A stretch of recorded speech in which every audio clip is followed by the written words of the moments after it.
예, 오는 2025년 3월부터 이 자율형 사립고와 외국어고, 국제고 등이 모두 일반고로 일괄 전환되게 됩니다. 불공정을 해소하고 사교육 폐해를 없애겠다는 것이 이 정부 방침인데 50년 만에 교육제도가 역행하고 있다며 반발이 상당히 거세고 있습니다. 이 이슈를 취재하고 돌아온 사회부 신태현 기자와 함께 알아보겠습니다. 자, 신 기자, 어제 바로 일반교 전환 발표, 자율형 사립고, 소위 자사고라고 하죠. 자사고의 일반 고등학교 전환 발표가 있었는데 이 핵심 내용이 뭡니까? 예, 어제 교육부는 정부 서울청사에서 자사고, 외국 국제고를 2025년 3월에 일반고로 일괄 전환하는 내용을 발표했습니다. 지금으로부터 5년 4개월 정도 뒤인데요. 저 시점은 현재 초등학교 4학년이 고등학교 진학하는 시점, 그리고 고교 학점제가 시행되는 시점입니다. 예. 지금 뭐 여러 가지 얘기가 나오는 것이 이유 중에 하나가 다소 갑작스럽게 발표가 됐다. 이렇게 얘기들이 나오고 있습니다. 이 갑작스럽게 발표를 하게 된 이유가 뭡니까? 예, 전환의 배경은 교육 불공정성 해소입니다. 가정 배경이 학력과 성적에 미치는 영향이 OECD 평균을 상회하는 등 교육 공정성 요구가 증대하고 있다는 겁니다. 학부모의 부담금이 일반고가 1년에 280만 원인데 전국 자사고가 1,250만 원에 이르는 등 부담도 심하고 사교육도 부추기면서 우수학생을 먼저 빼가면서 일반고의 교육력이 저하되는 문제도 들었습니다. 예. 무엇보다 자사고 등이 설립 취지를 충족하지 못하는 게 가장 큰 명분입니다. 외고 국제고는 어문계열 진학이 각각 40%와 19.2%밖에 안 되고 자사고는 교육 다양화와 특성화라는 목적과는 달리 국영수 중심의 입시 위주 교육을 한다는 것입니다. 예. 자, 이렇게 전환이 되고, 그러니까 그 국가 정책이 갑자기 바뀌거나 아니면은 바뀌는 폭이 크게 되게 되면 기존 제도에 따라서 생활을 해오던, 준비를 해오던 국민들 같은 경우는 상당히 좀 당황스러울 수가 있겠죠.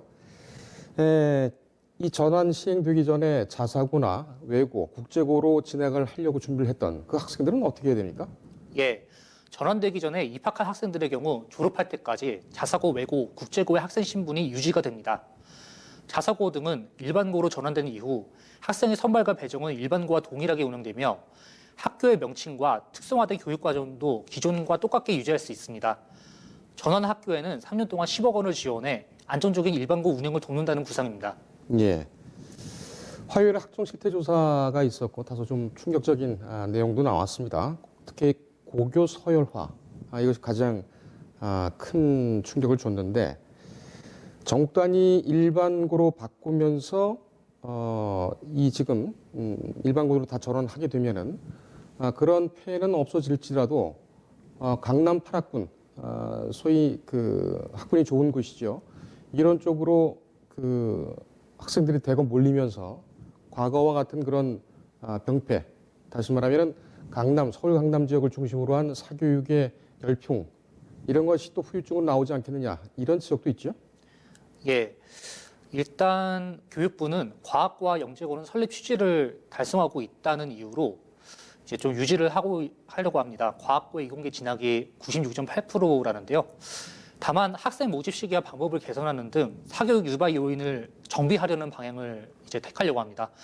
예를 들어 영재학교의 자필평가를 폐지하고 입학 전형의 사교육 영향평가를 실시하며 과학고 영재학교의 지원 시기를 일치시키는 방식입니다. 자, 잠깐만요. 제가 지금 질문한 건 그 얘기가 아닌데 지금 그러니까 자율형 사립고라든지 외국 고등학교, 국제고등학교, 여기는 특성화된 고등학교들이고 과목도 그렇게 하긴 하지만은 일단 대학 진학률이 좋았지 않습니까? 일반 고등학교보다. 그렇게 되면은 이 고등학교를 다 일반 고등학교로 전환을 하게 된다면 똑같은 교육 체계를 받고 교육을 받을 텐데 예전에도 그랬단 말이죠. 그러니까는 그 국제고나 외고, 자율형 사립고가 없었을 때에 일반 고등학교들끼리 경쟁을 할 때 그때는 학군 중심으로 돌아갔단 말입니다. 지금 저 자율형 사립고라든지 외고나 국제고 이렇게 됐을 경우에는 과거와 같은 그런 병폐가 또 있지 않겠느냐 이렇게 질문을 했는데요. 예, 그 말씀하신 그런 비슷한 진단이 좀 이제 나오고 있는 상황입니다. 이제 서열화 극복이 과연 제대로 되겠느냐 이 정책으로 그런 우려가 있는데요. 입시학원, 종로학원, 하늘교육은 그 기존의 뭐 학종 실태 조사에서도 나왔지만 수시와 학종 정시 모두에서 명문 학교가 유리한 것으로 판단되는 결과들이 이미 나온 상황입니다. 그래서 예. 이제 명문 학교와 명문 학군에 대한 선호가 과거보다 더 높아져 있는 상태라고 추정했는데요. 예. 이런 상태에서 말씀하신 대로 뭐 외고, 국제고, 자사고가 명문 학교로 부상을 하고 그러면 이제 초등학교 4학년 이하부터 명문 학군으로의 이동이 본격화되는 등 이제 지금 현재 고교 유형 간의 격차가 일반고 사이의 격차로 모양만 바뀔 수 있다고 지적이 나왔습니다. 예.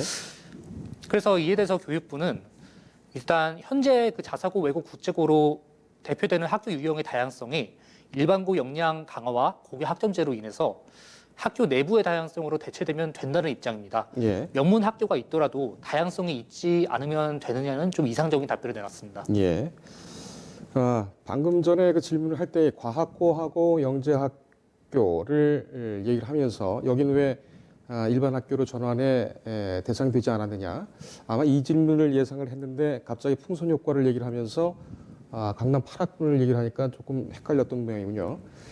일단은 뭐 그 과학고하고 영재학교는 아까 얘기를 했던 것과 같이 일단은 설립 취지를 달성하고 있다.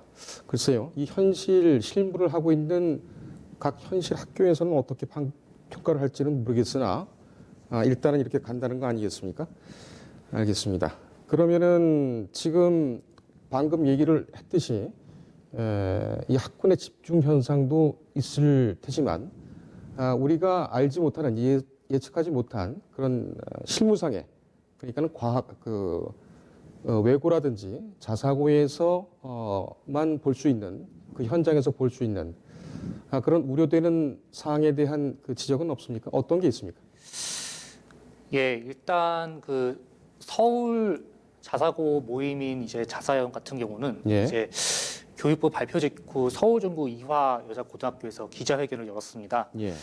뭐 일단 이번 교육부의 정책이 내년 총선 말에 정치적 유불리만을 고려했다고 하며 이제 폭거하면서 이제 투자 비용 손실, 과도기 기간의 유무형 피해에 대한 책임을 물겠다고 했는데요. 예. 뭐 예를 들어 일반고에서 자사고로 전환을 했다면 이제 그동안에 뭐 기숙사에 투자도 했을 것이고 그런 등등 좀 여러 가지 비용을 들였는데 이것에 대해서 좀 애로사항이 있다는 것이고 또 그쪽에서도 자사고가 어쨌든 그동안 그 내부에서 고교 어떤 과정의 다양성을 추구해온 건 사실인데 네. 이것을 없애는 게 과연 가당키나 한 것이냐 뭐 이제 그런 식의 반응입니다. 예.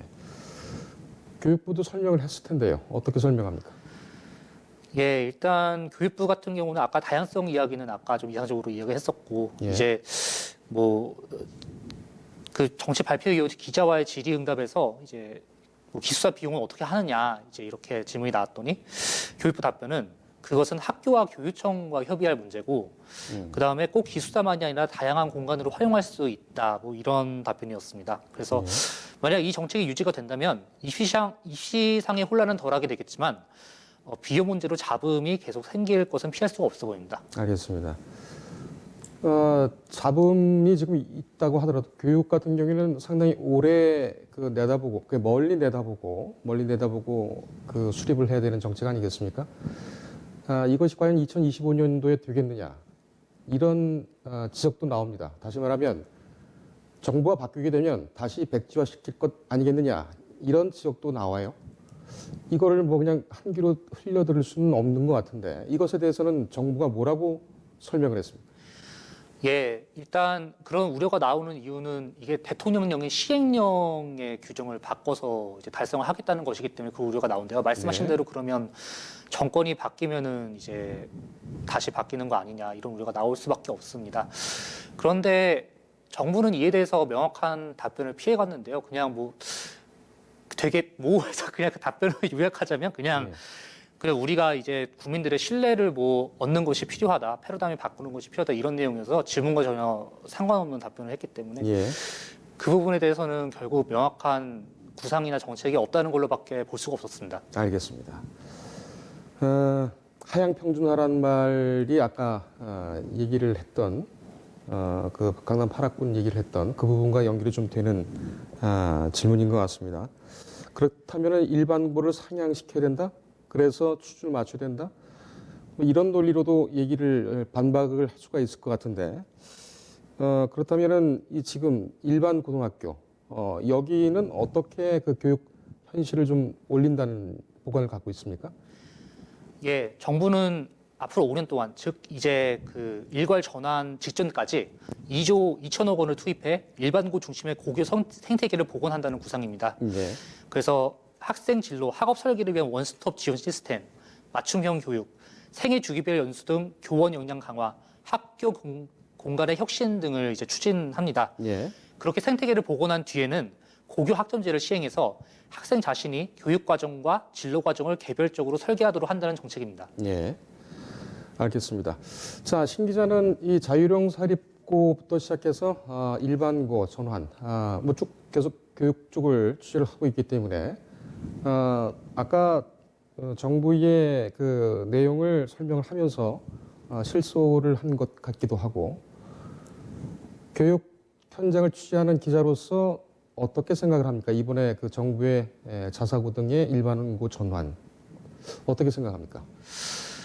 예, 이번 정부의 정책이 결국에는 이제 정부 스스로 밝힌 대로 이제 국민의 교육 공정성에 대한 그 욕구가 강하게 일어나기 때문에 추진을 했고, 뭐 포퓰리즘이라는 말을 듣더라도 어느 정도 진행을 할 수도 있다고 봅니다. 다만 이제 그 지점에서 어떤 디테일에서 지적을 받는다면 그 부분을 보완을 해야 된다고 보는데요. 예. 말씀드린 대로 뭐 시행령의 규정을 했다든가 법률에 아직 규정이 없다든가 뭐 2025년까지 너무 뒤로 미룬다든가 그런 점 등등을 좀 다시 한번 재고를 해보고 사람들의 우려를 좀 최소화할 만한 방안이 나와야 될 것 같습니다. 예. 알겠습니다. 그 신 기자도 아직 미혼이기 때문에 결혼을 해서 자녀를 낳게 되면은 고등학교도 보내고 대학도 보내고 교육을 많이 해야 될 텐데 자사고라든지 외고, 국제고등학교가 이제 없어지게 됩니다. 그렇게 봤을 때 학부형의 입장이랄까요? 조금 빠른 전망이 될 수도 있겠습니다만 내가 내 아이를 보낼 때, 고등학교를 보낼 때에 지금과 2025년 이후 비교를 해본 적이 있습니까? 뭐 무슨 시뮬레이션을 돌린 건 아니지만 뭐 정부는 이제 뭐 자사고 등이 입시 위주로 변질돼서 이제 뭐 전환을 한다 그렇게 이야기는 했습니다만 그렇다고 일반고를 다니는 학부모라고 입시 위주를 염두에 두지 않을 리는 없기 때문에 예. 결국에는 이제 아까 말씀하신 뭐 학교 명문 학군에 대한 수요도 결국 있을 수밖에 없는 것이고 예. 예. 그렇게 되면은 그 부분을 최소화하기 위한 어떤 디테일도 좀 정부가 챙겨야 되지 않을까 좀 그런 생각이 듭니다. 알겠습니다. 아직 뭐 먼 미래의 얘기니까 그렇게 현실적으로는 받아들이지 않는 모양인데 어쨌든 그 훈령이라든지 디테일이 좀 부족하다라는 지적은 좀 가슴에 남는군요. 알겠습니다. 준비한 순서는 여기까지입니까? 예. 뭐 더 할 말이 있습니까? 준비한 우리가 지금 준비한 건 다 했어요. 예. 했는데 지금은 이 정책에 대해서 기자가 현장을 가장 잘 알고 있으니까 기자가 느끼고 있는 그 솔직한 얘기를 좀 듣고 싶은 거거든요. 더 덧붙일 말이 없으면 여기서 끝낼까요? 예, 알겠습니다. 고생했습니다.